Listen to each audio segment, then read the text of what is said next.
So bali ngayon guys, meron kaming war at India yung kalaban namin. At ito scout natin.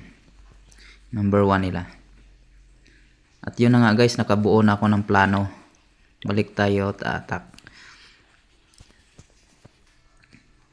At ang gagamit tayo ng fireball dito guys. Ang patatamaan ko ng fireball is yung multi-gear tower. NV lang muna tayo dito guys. Tapos papatamaan natin ng giant arrow yung town hall. Fireball.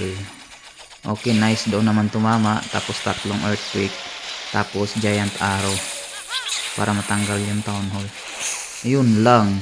Hindi natanggal dahil na-repair agad ng mga builders. So di bali na lang. Gagawa na lang natin ng paraan.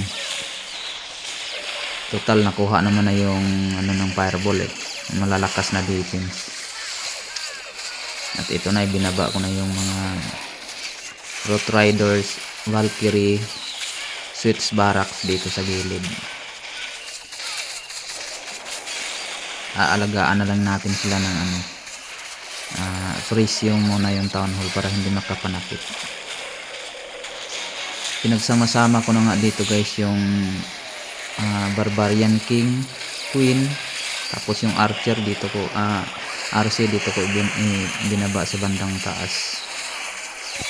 So yun na guys, pinuntahan na ng Barbarian King yung town hall. Kaso nga lang, hindi kayanin.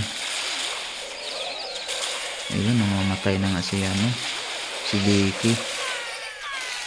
Tapos wala na akong priest. Ayun, na-priest ng ice golem. Tsaka tinatalo na ng mga backup ko na furnace. Pero sa tingin ko naman guys, marami pa yung troops ko, kayang-kaya na to. Hindi naman to max to 17 Ito yung sa number 1 ng kalaban namin.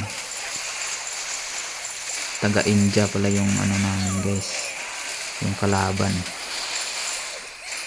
So hindi ko rin alam kung active din to sila. Basta kami a-attack lang.